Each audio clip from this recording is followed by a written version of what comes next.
What's up, guys? So we're back here in Archeworld, and let's go ahead and open up 100 of the Nobel coin purses. These cost 4 labor to open, and these are actually the highest level coin purses in the game for Archeworld as of the alpha here. So the highest level mobs are currently level 50. That does not trigger anything higher.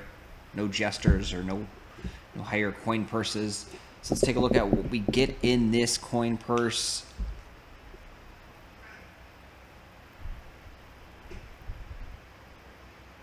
Faint Stone of Rift.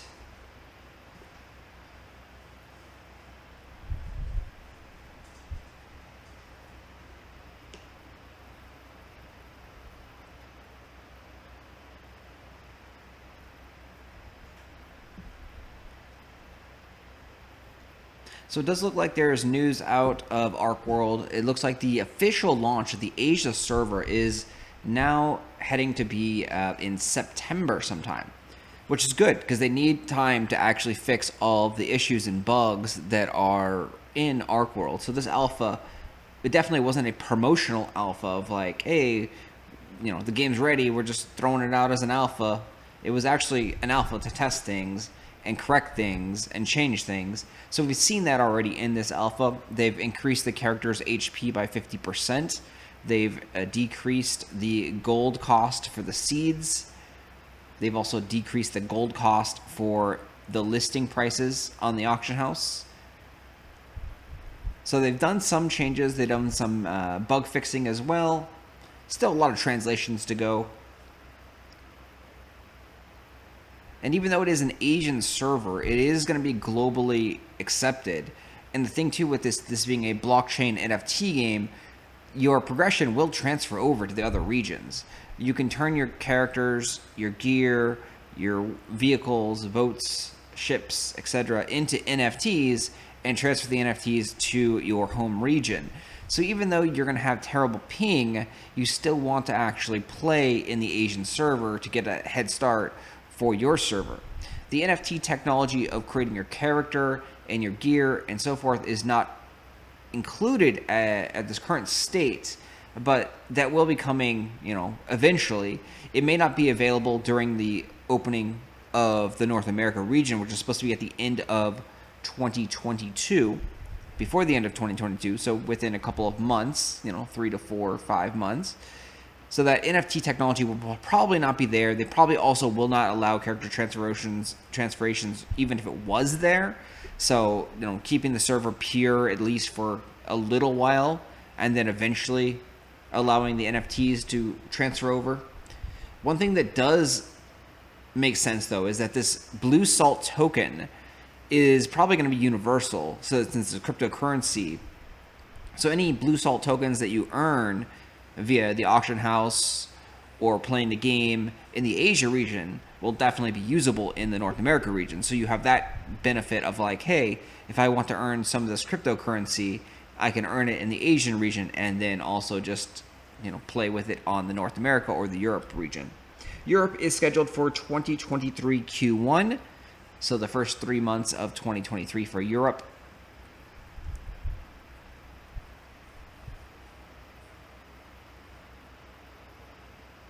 And we are almost all done there. So it looks like we might be about 2 gold for 100 coin purses. They were 4 labor points each. So that gives us a 50 copper per labor point spent. So pretty bad on the labor point gold ratio there. Yeah, you can see a little over 2 gold, 288. All right, let's take a look at what we got. We got 114 of these infusions. So, unfortunately, in the higher tiers, you actually don't really need these. These are basic infusions. So these are pretty much absolute garbage. You're not using these because you're going to get better versions of these in the rifts. And those are a lot easier to get. So those are pretty much absolute garbage. Don't care about that. This is Archeum Dust. And you convert this into Archeum Shards. And let's see if it takes labor. Yep, it takes labor, and you don't want to do that because once again, you also get a bajillion of these guys in the rifts. So this is a complete waste and garbage. You don't want this at all. So you're going to be selling these things on the auction house for sure. This right here, so this is a crafting material. You gather it from flowers, so it's always nice to get some of these because you don't have to do farming activities. Same thing with the ore. So we got 18 ore. We got 9 of the flower stuff, the skein, 17 of the logs. Faint Stone of Rift, we can pull up the crafting folio and we can take a look at what this goes into.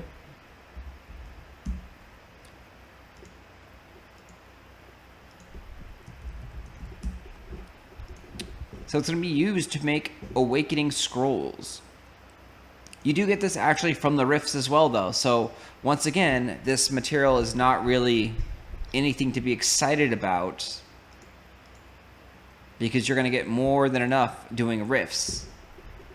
Unless the rifts are insanely contested and there's so much PvP that you can't actually get into a rift or get the loot out of there, you're not really going to be caring about this. Next up, the last thing here that is important is the skill notebook.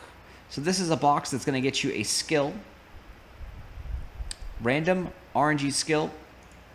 So we got 2 of those, and you can see we got Frenzy, Battle Rage skill, and then we got Meditation, Oromancy skill. So those 2 are definitely worthwhile, very nice. But you can get the exact same loot out of the smaller coin purses. So it really does no benefit to farm the larger coin purses, just as long as your character can actually get the drops still. So we have to test out how high of a character level you can have and farm lower level mobs if you are looking for skill books. Because, yeah, why not just farm level 5 or level 20 mobs or level 21 mobs if you're looking for skill books? Because you're going to spend the same amount of labor to get those skill books. Actually less labor because the coin purse costs less. And then last up we have these skill fragments. These you use to create your own skill books with some other materials. So overall it just ends up being you're getting a little bit of skill books out of these mob farming. And it doesn't seem worthwhile right now unless there's something very, very rare and special, but it does not look like there is. We're looking at other data as well. It doesn't look like there's any real reason to coin purse farm in the higher end levels. So that means the only thing that you're really doing is you're looking for the raids to go rifting and fight the rift battles. So when the zone goes to war, you want to go over there and you want to join up a raid party and fight the raid bosses. And yeah, that's pretty much the whole end game completely 100%. And then, of course, open world PvP. Anyway, thanks for watching, guys. Hit that like button, subscribe to the channel, and I'll talk to you guys later.